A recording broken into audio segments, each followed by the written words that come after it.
this idea of bold leadership? Sure, happy to. You know, it's funny because I think there are aspects of me that became bold leadership that I didn't even try. So for example, I started BM Technologies, formerly known as Bank Mobile, when I was 27 years old. And we went public earlier this year, and at the time I was the youngest co-founder and CEO to take a company public. I'm a woman in a male-dominated industry, and obviously a minority as well. So I wasn't even trying, and you kind of make that bold statement, but it was really in alignment with what we were trying to do, which was to be bold and disrupt an industry that we thought was so ripe for disruption at the time.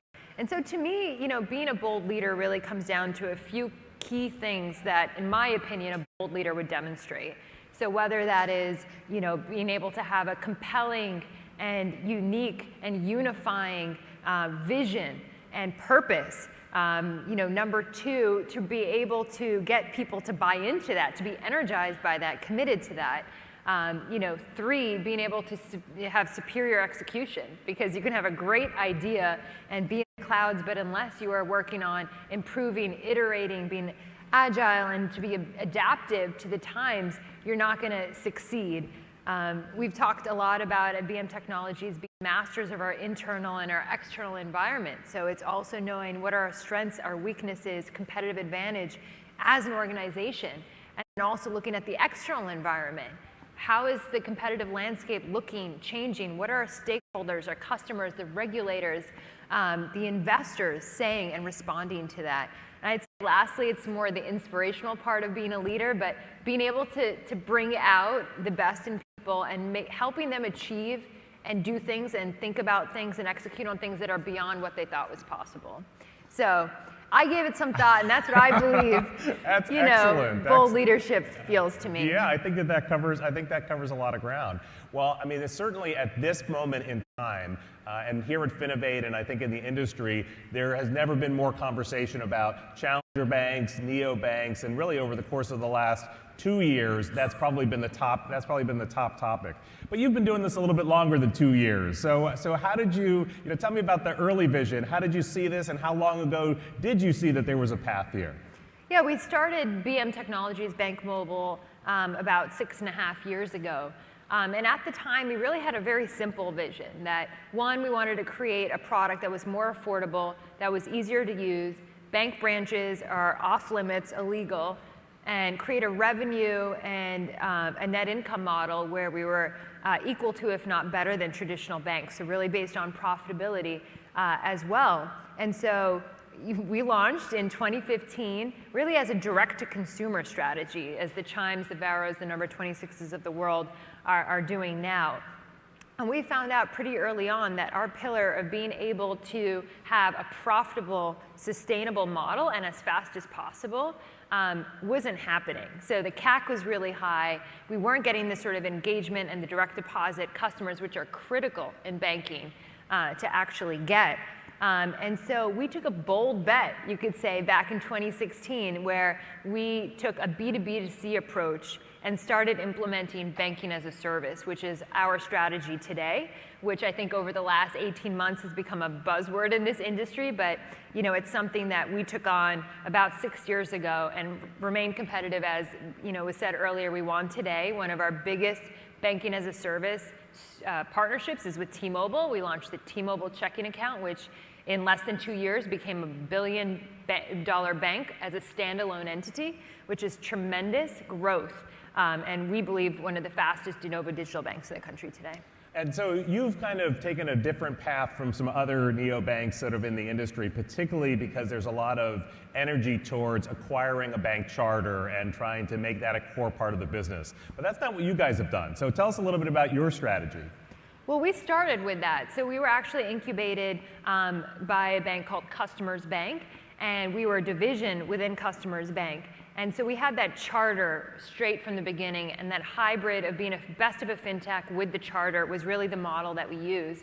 The impetus for divesting and becoming a public company earlier this year was actually nothing to do with our conviction around a bank charter or not having one in the neobanking space. It was more around you know, the interchange model, and that is not our only revenue stream, but it's a component of it. And our bank partner was going over 10 billion in assets. And for us, we wanted to protect that revenue stream, and so we looked for a way to divest the business. That being said, we are always opportunistic. We are open to looking at if the partner bank model continues to fulfill our needs and allows us to be innovative and to have a strong, again, growth and net income model, we will go that way, but we will opportunistically also be open to the charter route. All right, so I'd like to get your advice. We have a lot of people in the audience who I think are innovators in their organizations, but they may not be the CEO. So if you're not the CEO and you want to practice bold leadership, any thoughts there? Like, what do you have to feel kind of as an individual on the personal level? What does that mean to bring bold leadership forward? Well, where I see it the most is employees that are passionate about what we're doing, because then you don't even have to try to be a bold leader and force yourself. It naturally comes because you believe in what you're creating and what you're doing. And then I think it's contagious. So then when you're bringing that innovative, sort of passionate mindset and energy to work, you engender that with everyone that you work with, and it creates this ripple effect. And you get others to buy in and work with you, and you create a lot of tremendous momentum from that. And I think it's those that remain keen to continuous learning. So this space is moving so fast. We can't rest on our laurels for more than 6 months, and you got to innovate again. And so it's really people that sort of make sure that they're looking at what their customers are saying, responding to that, but also looking at the competitive environment. How are they changing? How are they evolving? And how do you remain competitive in the space? Excellent. Now, part of our theme is, now more than ever. Like, so is there something about today? And as I think about financial services, I think on one hand, you have traditional legacy banks that may spend, more than $1 billion a year on technology. You have more competitors than you've ever had before in terms of challenger banks and neobanks. That's a really tough competitive space, right? That is definitely difficult. What do you see as the areas of opportunity? How do you navigate that kind of that rough environment? Yeah, I mean, it's challenging when you have other sort of challenger banks maybe spending $500 million on marketing, and that's why we pivoted. And there were other ways that we knew that we could monetize this strategy and still remain dedicated to our vision and our mission, which is to create a better banking experience for millions of Americans by utilizing technology. And we were able to do that because we were creative 6 years ago, as I said, where there was another way to get to that end consumer, but in a more cost-efficient way. Today, we are acquiring customers at less than $10. In our new business portfolio, our average balances, are $8,000. We're getting direct depositors that are at least 20% of our portfolio. So I would say really getting engaged primary banking customers through efficient B2B2C channels, whether that's 735 colleges and universities that we do business with, our partnership with Google, our partnership with T-Mobile, our partnership with HR departments across the country for our workplace banking. So it's continuing to be innovative and finding new distribution channels that allow you to have low CAC and high volume acquisition while still getting to that end product that the consumers love. Wow, and did you say cost of acquisition less than $10? Correct. Yeah. Can you expand on that? Because I think that when everybody in the audience heard that, I think their ears sort of perked up. Well, you have to think of innovative ways to distribute and get customers. So for us, the 735 colleges and universities we do business with, for example, we solve a pain point for them. And what that pain point is that they disperse billions of dollars a year in financial aid refunds and other payments to their students. It's a pain in the butt and operationally and financially expensive for them to do it. We take that over for them, and in return, we've created an extraordinary customer acquisition funnel where we touch 1 in every 3 college-bound students and get to ask them, hey, do you want to ACH this money to an existing bank account, or do you want to open a very competitively positioned bank mobile account? And the schools are paying us a recurring subscription fee, so we're almost getting paid And our only cost there is their sales force to win new college, university clients. So it sounds like you've really invented an entirely new business model for that. I haven't heard others doing it that way before. That's great. Yeah. Can you expand on the relationship with T-Mobile? So what's the impact for you, and what do you think the impact is for the industry? Yeah, I think it's this idea of there are non-banks out there, especially large brands that have entrenched customer bases, and they are looking for ways to continue to attract, engage, retain those customers, create more loyalty, differentiation. They're looking for new revenue streams.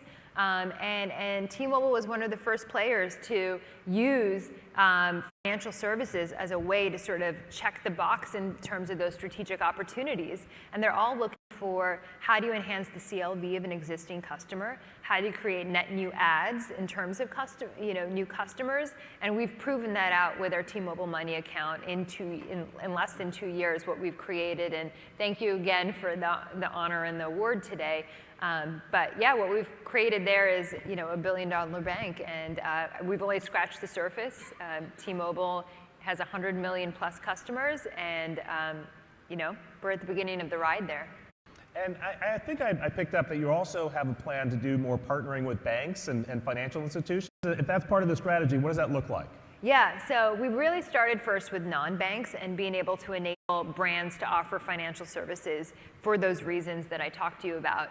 But the technology and the infrastructure, so we have both the technology to enable banking products and a financial marketplace, and we also have the back-end operations to support a bank. So we don't rely on bank partners. We've built that infrastructure to do banking operations, customer care, fraud management, data analytics, debit card issuance, you name it.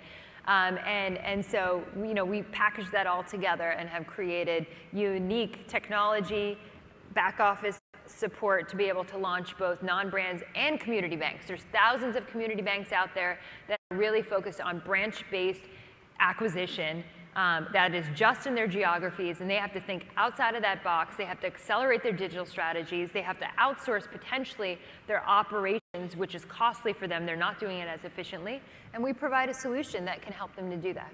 Excellent. Well, just in our last couple of minutes, I think that it's one thing to talk about being bold and innovative, but there's obviously another side to that coin, which is facing risk, right? That is not an easy path. And so I wonder if you have any reflections on sort of the other side and what that maybe feels like, when you're staring. It's great when that strategy pays off, but what if, when you're staring at that strategy for the first time? Any reflections on that? Yeah, well, I think, being bold in isolation isn't helpful, but being bold and balancing it with other traits, whether that's humility, authenticity, compassion, empathy, and so when it's in tandem with the right traits, you really create the recipe for something great. And so whether that's being bold and being able to present to regulators your idea for how we can utilize technology to create more people and bring them into the banking system that otherwise wouldn't, and actually help instill financial inclusion and help them reach their goals, and you're authentic about what you're trying to create and it's mission driven, then I think you can turn your bold leadership into value creation and demonstrate that with stakeholders like we've done. Excellent. Well, Luvleen, I think that's probably a great point to end on. I could easily ask you questions for another hour. I just want to thank you so much for sharing your insights, and I want to just thank everybody for joining us today. It's been a great conversation. Thank you. Thank you.